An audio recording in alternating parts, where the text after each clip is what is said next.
Thank you very much, everyone, for being present in this important announcement today. What's taken place is today with the news of the resignation of former Minister Randy Boissonnault. It was welcome news for Indigenous people right across the country who know the real consequences of pretendingism across the country. This takes real support and money out of the hands of Indigenous people. When we abuse systems that were meant for Indigenous people to succeed and overcome barriers, and you abuse that system, it's wrong. And it needs to stop. I was very pleased today, and I'm certain Indigenous people right across this country welcome the news of the resignation of one of the most prolific pretendians in the House of Commons, and it's time that we address this issue moving forward. It's true that the Liberals have let people down. They've let Indigenous people down in particular.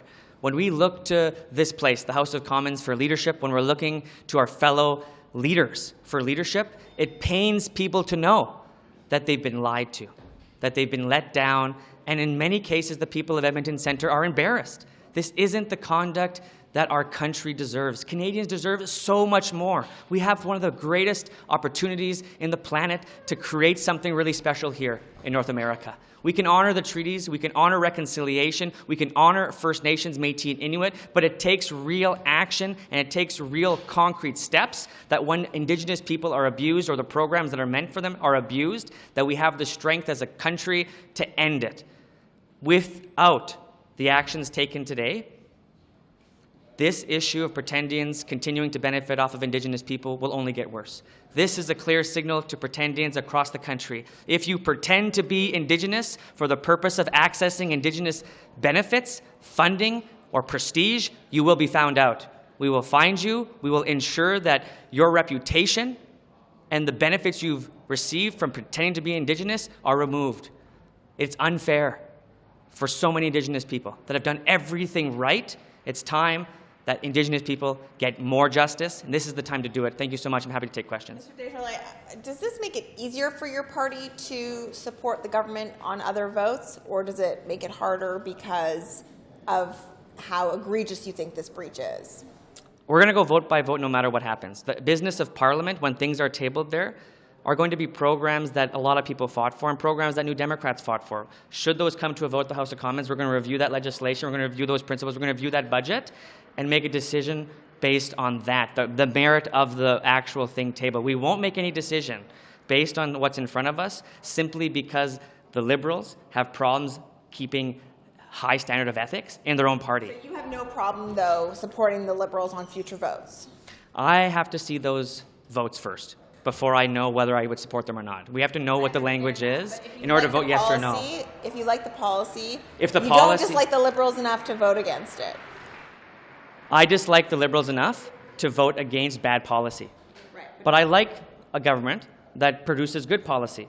I don't know whether or not that government will be, I don't know if that will be this government when we see their budget. That's something we're going to have to review when we see it, but it's going to have to be a vote by vote. What about the false statement? Well, we have to see it. Like, I haven't seen it, you haven't seen it, no one here has seen it yet. Oh, yes, but I do believe that what's happened today is incredibly important. The fact that we got justice for Indigenous people on a very serious issue that's been, Indigenous people have been silently suffering this for a long time and have been difficult for us to find a way to call this kind of behavior out. And it's a good day for Indigenous people to know that Canadians, Indigenous people, and politicians take this issue seriously, and when and where pretendians exist, we will find them and we will get justice for Indigenous people. You told Power Play yesterday that you were hearing other stories from your constituents or people in Edmonton about Randy Boissonnault using his Indigenous heritage. Can you tell us a bit more about what you've been hearing? See, this is something that predates me even. I'm a new member of Parliament, and there's so much that has gone down before my time as an MP, and we've heard stories for a long time within the community, particularly by Indigenous community members who've heard him say, whether it's behind closed doors or in private gatherings, that he is someone he isn't. They've taken that, of course, and when Indigenous people hear this, they ask, well, you said you're Cree, so is that true? Where are you from? And that's how Indigenous people operate. We love to connect with one another. We want to figure out who we are, but found barriers when trying to ask them those questions. Many people in Edmonton have tried to ask this question. It's taken only until today or the last few weeks to finally get answers related to who he truly is, and we still don't know. Just to be clear, like behind closed doors, he was also saying he was of Cree heritage. Is that what you? That's what I hear from constituents in my community across Edmonton. This is, of course, predating me. This is a long time of race shifting. We're here. It wasn't just the last few months. It wasn't only when he applied for his grant. It was over a decade where he's been misrepresenting the truth. And I think some reporters have suggested that and found more credible information related to that claim. But it's something I hear from Indigenous people on the ground. I'm so happy. To Catherine's point, did you hear there are more allegations or just the same story over and over? No, this is the thing. This is the problem, I think is the scary thing, is there's been multiple claims of multiple different identities. Can you explain what they are, though? What are you referring to? The two that were outlined in the media were the ones I've heard, which is Cree, non-status adoptive Métis, which these, by the way, aren't legitimate ways to identify as a Métis person, by the way. There's no such thing as Métis status. Than those two? I'm not certain, but those are the claims I've heard, and there's multiple versions of those claims, of those two claims. Yeah. Would you be okay if he stays on as MP? Like, does the news of him resigning go as far as you'd want it to? I think what's important right now in talking about Mr. Boissonnault as a member of Parliament is understanding that we don't have all the facts. That's the part of the issue here. The the Edmonton Police, as we're aware, are investigating his business dealings. Randy's the only one who knows the full truth here. He has to measure and reflect on his own conduct and to answer that question of whether or not he has the integrity to stand as the Member of Parliament for Edmonton Centre. He will have to speak to his constituents and discover whether or not he is fit and able to represent that riding. That's something that the people of Edmonton Centre have to decide, and that's something that Randy has to reflect on. But based on what you're saying, that you don't know all the facts, why is it then that you were calling for him to resign from cabinet? Oh, because that's a way bigger level of responsibility.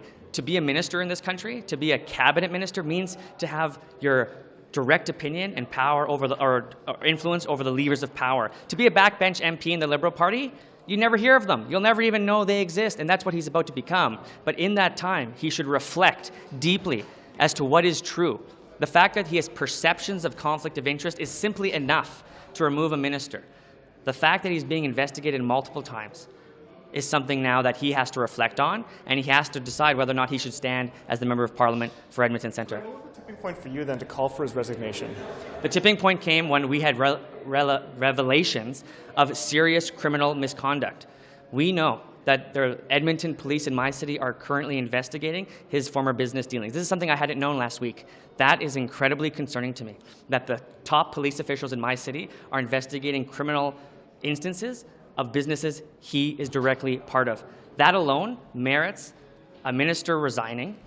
He then must now cooperate fully with all police services in direct relation to his business dealings. Do you believe the House should still investigate him? Like, do you believe the committee should still be investigating this? What steps do you want to see taken in the House process? I need to see this case fully investigated. We need to have transparency for Canadians. This is a public place we're in right now. Committee. Which committee do you want to see, and what witnesses do you want to see? In terms of the committees, I think there's multiple committees that have a mandate to do this work. Ethics Committee is a really important place for in particular. This is where we deal with some of the biggest scandals in the country in ethics, because we have some of the most important frameworks around ethics in that committee. It should also be investigated in Indigenous and Northern Affairs Canada. INAN, the INAN Committee, not Indigenous, a former ministry. The INAN Committee needs to investigate this. That's the committee responsible for Indigenous peoples, and Indigenous people need to understand how this was able to go down. There's two issues here: pretendianism, which is something we haven't investigated in the House of Commons before, and we need to investigate. We need to bring in expert witnesses, chiefs, Métis leaders, community members that speak to the violence that they've faced because of pretendians, so that we can get a framework to address it. On the other end of things, we need to find a way to clamp down on the real criminal aspects of this, which is something we leave to the RCMP, we leave to the police, because those are serious allegations of a potential issue of a minister doing business at the same time that he was sitting in cabinet. Thank you very much. Oui, je supporte son décision et je sais que Randy est toujours un grand supporter de le caucus autochtone. Ça fait que je supporte sa décision. Est-ce que le malaise était rendu trop fort? Anything to say about Mr. Boissonnault leaving? Randy has decided to step down from cabinet to deal with these issues. I obviously respect his choice. He's a colleague I greatly appreciate, but I respect his decision. Est-ce que c'était trop tard? Est-ce que ça a trop duré selon vous? La décision s'est Non, posée? je pense pas. Là, pas du tout. Non. Mais le malaise était pas rendu trop fort? Non. Je parle à mon nom personnel, là. Non, pas du tout. Randy est un collègue qui est très apprécié à la fois des députés, des membres du cabinet. Il a pris la décision qu'il estimait être la meilleure décision et je respecte ça. Merci beaucoup. C'est important de prendre le temps pour son défense. L'allégation sont là et c'est important d'avoir le temps de corriger le mauvaise information et c'est tellement une distraction au cabinet. Alors c'est un bon choix de prendre le temps personnellement de réparer des choses et après ça, certainement, il va y avoir une conversation. Sure. So, Mr. Boissonnault made the decision, Minister Boissonnault, to step back from cabinet so he can challenge the allegations that were made. I refer you to his statement, and I think that's entirely appropriate. What changed? The Prime Minister voiced his support yesterday, so what changed? Well, I think that, there's a lot of information swirling around. I can tell you I've been here a long time. The best way to tackle that is to focus exclusively on it and make sure that that's what you're doing. And it would have been very hard for him to both do his job and to take an opportunity to defend himself personally. So this allows him to focus on that and make sure that information gets corrected, as I'm sure he will now do. Thank you. What changed between the Prime Minister's voicing his support yesterday and today? I do not know, I have no information to help you with that. Ne voulez rien rajouter maintenant avec son départ? Randy Boissonnault était un collègue que j'ai apprécié beaucoup. Il a travaillé très très fort pour le Canada. Peut-être une réaction par rapport à ça? Non, OK, c'est triste que pour le moment. Je veux dire, M. Randy a toujours été fort pour supporter la communauté autochtone. Son élection en 2015, il a participé. Je pense qu'il faut trouver des gens comme Randy pour supporter. Les personnes autochtones dans mon comté du Nord-Ontario demandent qu'on ait des champions ici à Ottawa pour eux. Alors, Randy l'a toujours été. Alors, c'est clair. Alors, s'il y a eu des choses avec son partenaire, c'est des choses avec son partenaire de travail. C'est pas avec Randy. Est-ce que le malaise était rendu trop fort? Mais écoutez, vous voyez l'opposition, vous voyez la politique, les conservateurs qui rentrent en jeu ici, c'est fort. Alors, ça empêche certains travaux des comités, ça empêche certains travaux de la Chambre des communes. Alors, je pense que c'est une décision qu'il doit prendre. Mais encore une fois, on a besoin des champions ici pour la communauté autochtone, puis c'est une valeur qui doit partir. Merci. M. Boissonnault, je ne parlerai pas de l'enjeu, mais je veux le remercier pour tout ce qu'il a fait pour les langues officielles et c'est tout ce que je veux dire aujourd'hui. Mais c'était devenu un malaise assez grand.